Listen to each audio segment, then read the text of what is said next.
Welcome back, everyone. We're about to take a deep dive today into some pretty fascinating territory. We're talking historical true crime. Oh, I love this stuff. But hold on. Before you think we're just going to, revel in all those gory details, Right. let me just say, it's way more than that, right? It's about using these crimes as, these windows into different eras, Yeah.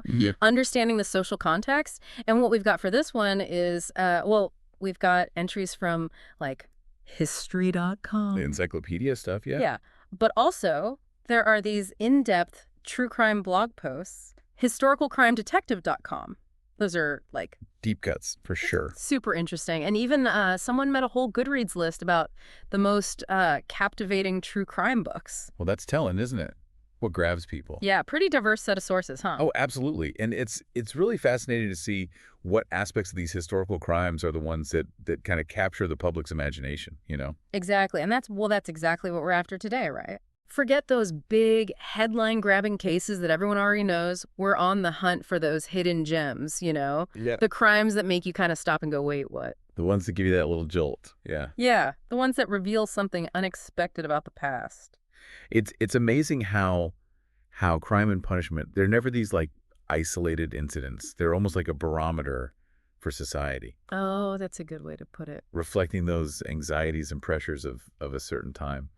That's really interesting. So history.com kind of kicks things off by reminding us just how varied crime has been throughout history, right? Yeah. I mean, we're talking robberies, scams, political The scandals. whole gamut. But as we go deeper into our sources, it's clear that murder, Yeah. that kind of takes center stage, doesn't it? Definitely does. So I'm curious, do you think this over-representation of murder, Right. does that reflect the actual reality of crime throughout history? Or is it more about, Just fascination with it. yeah, our fascination with it? It's a great question, actually. Yeah. And while murder certainly holds, a certain grim fascination, For sure. we also got to remember that the historical record, it often prioritizes what was considered, I guess, sensational Oh, yeah? at the time, right? So maybe Uh, it's kind of skewed. It might be, yeah. Skewed reflection. Okay, that makes a lot of sense. So speaking of fascinating cases, historicalcrimedetective.com I love that name. truly delivers on that, right? Yeah. It's like a treasure trove of these lesser known crimes. Mm-hmm. For instance, the 1944 execution of a 17-year-old in Nevada Ooh. for shooting a constable. I mean, you read that and it just makes you wonder about the standards of juvenile justice back then. Yeah, it was that common. Totally. It was Yeah. that commonplace. It certainly challenges our modern sensibilities, right? Mm-hmm.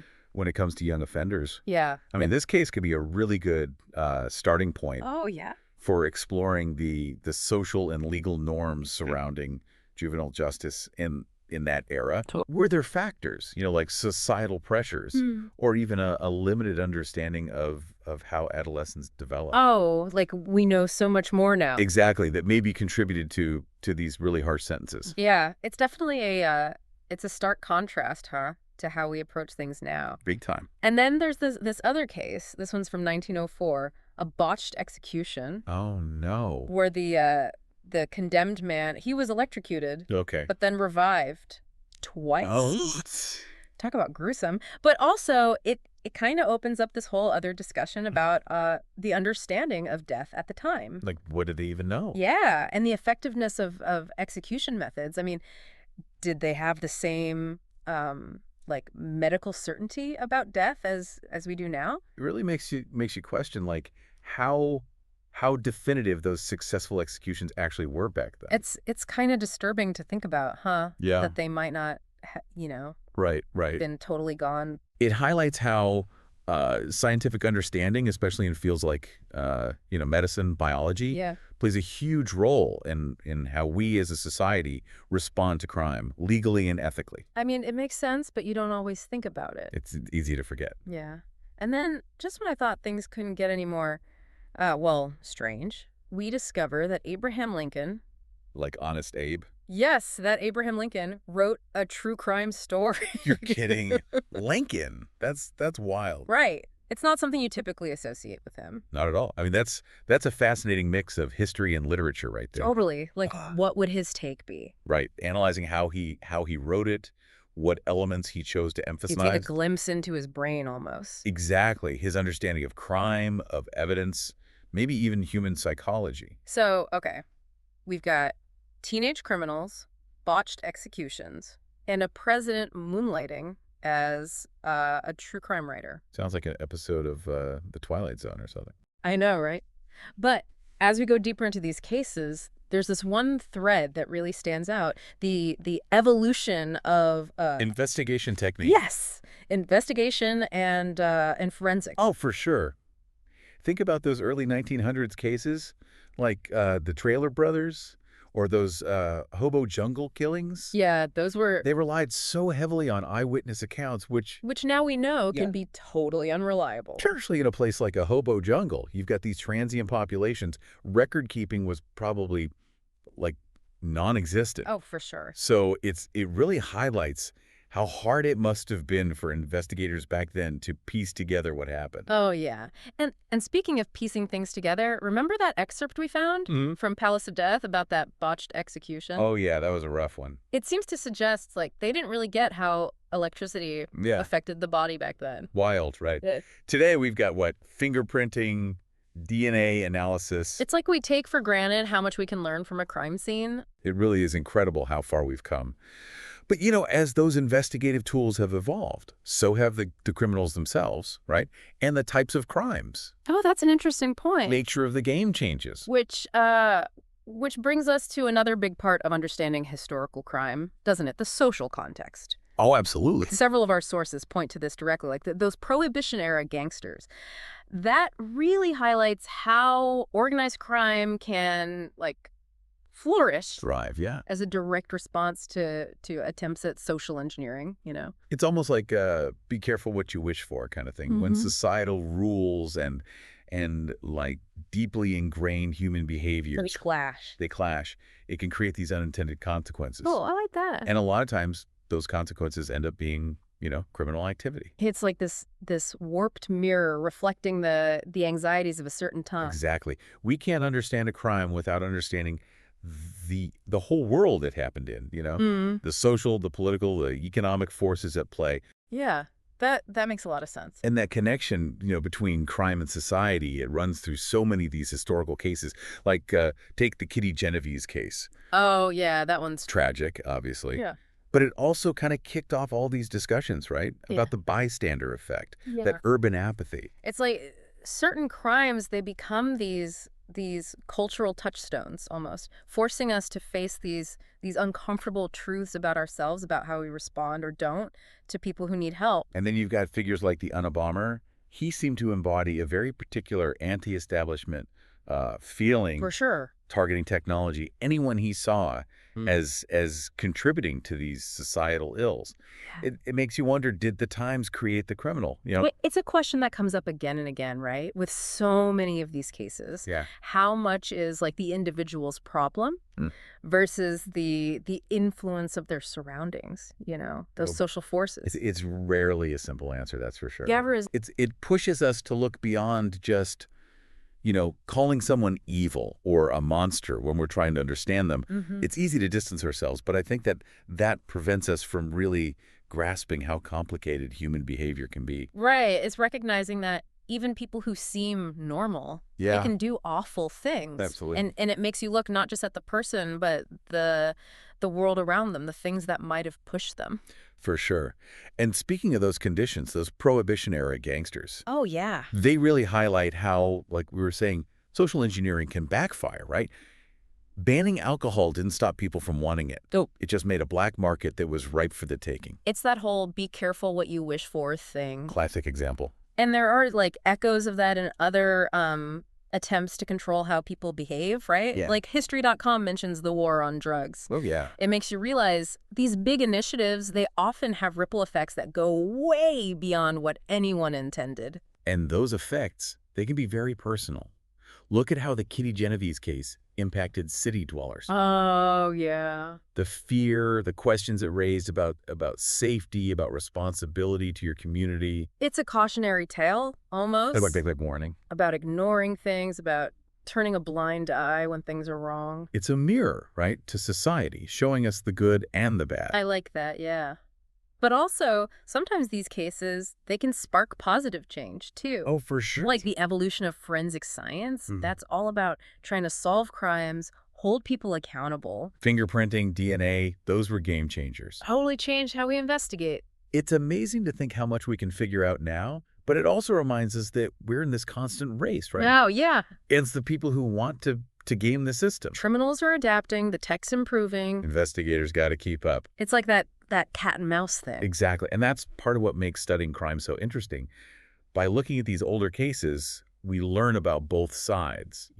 The lawbreakers and the law enforcers, we've Mhm. covered a lot, but there's one thing I want to make sure we touch on before we move on. Okay. What about the victims in all of this? Ah, yeah. Their stories often get kind of lost, overshadowed by the sensationalism. That's so true.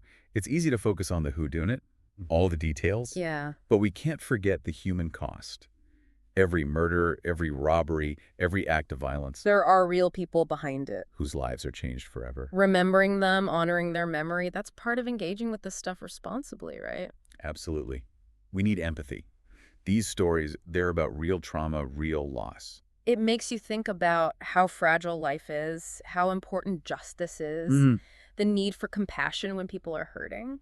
And it strikes me that this idea of empathy, it's really at the heart of why we find historical true crime so compelling, isn't it? It's not just the mystery. No, it's about connecting with the human experience, with all its messy parts. It reminds us that history isn't just dates and events. It's people's lives, their good times and bad times, the choices they made, the consequences. What really stood out to you in all of this? Was there a case or a detail that you just kept thinking about? It was realizing that crime, it isn't always some big elaborate scheme. Right. It often comes down to really basic human needs. Even if those needs are twisted or misguided. Like that case we talked about, the guy who killed 8 people Yeah. for like $62? It's shocking, but it's also kind of sad. Yeah. Makes you think about desperation, what people will do when they feel trapped. Right. It's a good reminder that crime can happen anywhere, to anyone. And no one is immune. And that's what makes these old cases so fascinating, I think. They force us to look at the dark side of humanity, but also you see the resilience. And they show us that history is never really settled, is it? There are always new angles, new evidence, new stories to tell. It feels like we've just dipped our toes in the water here. Oh, totally. There's so many more stories to uncover. Yeah. So many more layers to peel back when you're trying to understand the past through these crimes. So it makes it so gripping. Yeah. Yeah. Each case, each investigation, it's like one of those puzzle boxes Oh, I love those. with secret compartments, hidden mechanisms. And you never know what you're going to find inside. Exactly. Sometimes it's something that totally changes how you thought about things. Mm-hmm. Makes you re-examine what you thought you knew. Remember that Goodreads list we talked about? The true crime books. It wasn't just famous criminals, right? There were all these everyday people Right. caught up in these crazy situations. Powerful reminder that crime can happen to anyone, anywhere. Doesn't matter your background, social class. And understanding why people do these things, what leads them there. Yeah. That's key to seeing the bigger picture. It also got me thinking about how history is always being rewritten. Oh, absolutely. What gets remembered, what gets passed down. It all depends on who's telling the story. Right. Exactly. It's all you got to look for different perspectives, dig a little deeper than the official version of things. Those blog posts we were talking about, for example, Oh, yeah, the true crime ones. they often challenge the accepted narrative, right? They offer new interpretations, point out details that maybe got missed. Like putting together a giant jigsaw puzzle. Oh, that's a good analogy. Each piece is a different voice, a different point of view. And sometimes those missing pieces, they change the whole picture. They can expose bias, hidden agendas. Or just the limits of what people remember. Exactly. So we've reached the end of our deep dive here. What are some of the main takeaways our listeners should remember? I think one of the biggest things is to have that healthy skepticism. Don't just believe everything you hear. Don't take anything at face value. Question the sources. Think about the motives of whoever's telling the story. And be open to the possibility that there's more to the story than what's being presented. Right. Remember that even the official reports, they can be shaped by social norms, political stuff, even just the biases of the time. It's all connected. Another big takeaway, I think, is recognizing how intertwined crime and society are, right? Oh, absolutely. These historical cases, they aren't just these isolated events. No. They're part of this bigger picture. Showing how we as a society have dealt with justice, morality, even how we define what's criminal, Crime isn't just a problem to fix, it's a reflection of who we are. both as individuals and as a group. Deep. Yeah. And lastly, I think we got to approach these stories with a sense of humility. Not just judging the past. Yeah, we're not just observing from a Right. distance. We're part of it. We're looking in a mirror, seeing our own humanity reflected back with all its imperfections. That's humbling. It is. And it reminds us that exploring historical true crime, it's not about some morbid fascination. Right. It's about understanding ourselves and the world better. You know, our sources kind of hinted at how many crimes are still unsolved throughout history. Oh, yes, so many mysteries. Yeah. It makes you wonder how many secrets are out there, buried in the past, just waiting to be found. And that's a thought that always sends shivers down my spine. It's like we've been given this treasure map, and the X marks the spot right in our own backyards. What a cool way to think about it. Makes me think maybe there are cold cases in our listeners' own local history that deserve another look. Oh, for sure. A forgotten crime, a disappearance that no one talks about anymore, just waiting for someone to take an interest. What an amazing idea. It reminds us that history isn't just in books, it's all around us.